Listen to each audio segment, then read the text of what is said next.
Good morning mga tropa. So ito na yung day 2 ng ating project mga tropa, na kung saan yung bodega natin ay gagawin nating opisina ng mga binibenta ni Tonton. So ngayong araw mga tropa, gagawa na tayo ng shelf. Una karaan, pinturahan na natin tong side na to.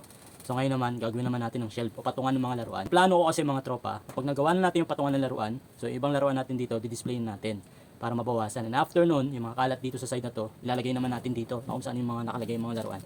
Para itong side naman na to yung pipinturahan natin. And then sa susunod na araw siguro, pag may oras ulit tayo, ilalagyan naman natin ito ng shelf. So ganun yung strategy natin mga tropa. Yun yung naisip kong best na strategy kasi wala tayong paglalagyan itong mga gamit dito. Hinandaan na nga pala natin mga tropa yung mga kailangan natin. Siyempre kailangan natin ng level. So kailangan level na level yung ano natin, yung ating shelf para pag nag-live tayo, maganda tingnan, pantay na pantay. Siyempre barena. Babarinahan natin to mga tropa. Gagamit tayo ng tox. Siyempre, may bracket din tayo. Order na tayo sa Shopee. 17 pesos yata order ko bawat pares. Siyempre, martilyo, pampokpok siyempre, ng ano natin, mga tox. Then, lagaring kahoy. Siyempre, kung may lagaring kahoy, meron tayong kahoy. So, ito yung kahoy na ginamit natin. Ito yung hindi na ginagamit, patungan ng sapatos dati. So, ako yung gumawa nun. So, ngayon naman, gagawin naman natin patungan ng laruan. Mahal na kasi ang paluchina mga tropa, 40 pesos. So, pag bumili tayo, siguro nasa 1,000 to. So, nakatipid tayo ng 1,000 pesos. So, ngayon, simulan na natin. Sukatan natin to syempre, lalagariin natin dapat pantay para magandang tingnan.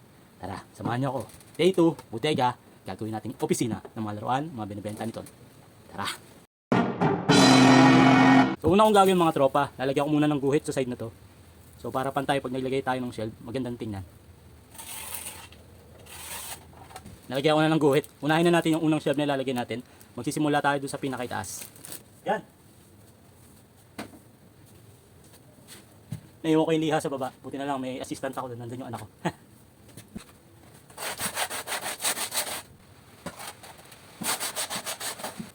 Okay na, makinis na. So ito yung unang shelf natin mga tropa. By the way nga pala, kasama na dito yung papawis. Wala tayong electric fan dito eh. So medyo mainit. Pero ngayon medyo umulan.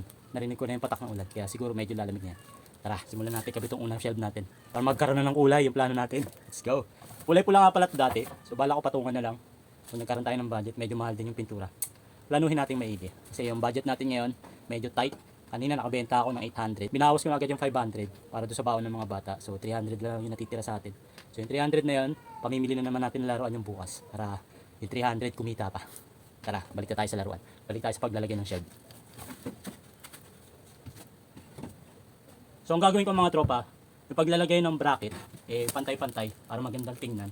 So magsusuka tayo dito, sukatan natin. Then yung susunod na mga shelf, doon na magsisimula yung bracket. Hindi lang dalawang bracket yung gagamitin natin sa iba.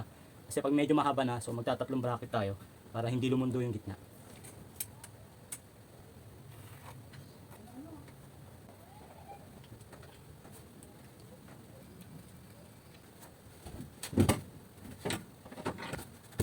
So nakabit na natin yung dalawang bracket. Kaso may problema tayo. Hindi ako nakabili ng screw. So kaya mangyayari, papansin nyo ito. Sobra yung screw, masyadong mahaba. So gagrind na lang natin mamaya. Sablay, nakalimutan ko. Pero okay lang yun. Kabit na natin yung unang shelf natin. Unang patungan ng laruan sa mga binibenta ni Tonton. Tara.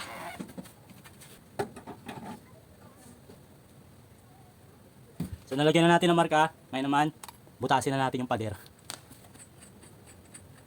Kapag pamilyado na kayo mga tropa, napakahalaga ng mga basic tool na ganito. Barena, grinder, pako, martilyo, level. Para pag meron kayong gustong gawin, magagawa nyo. Yung mga simpleng bagay na kayang-kayang gawin ng mga lalaki, magagawa nyo. Hindi nyo na kailangan magbayad para gawin yung mga bagay na yun. Tulad dito, magbabarena, di ba? Simpleng-simple lang. Tara, butasan na natin yung pader para makikabitan natin yung unang shelf.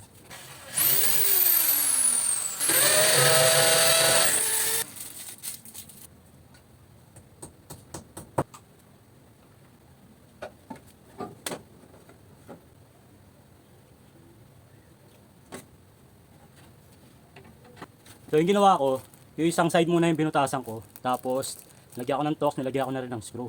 Tapos, yung pangalawa, bubutasan ko na ngayon. Sinigurado ko lang kung pantay ba yung unang butas na ginawa ko.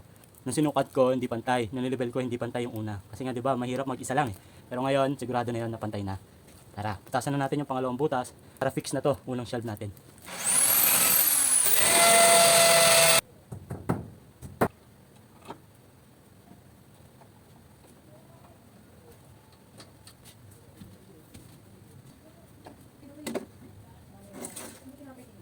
Alright, unang shelf natin, nakikabit na natin mga tropa. Testing natin. Lagyan natin tong Toy Story natin. Oops, sobrang lapit na mukha ko. Takot ko ba kayo? Okay, Toy Story. Lagyan na namin. Boom! Oh, diba? Ayun, oh. Okay. Oh, sunod na natin yung pangalawang shelf natin. Para tuloy-tuloy na. Para malinisan natin to.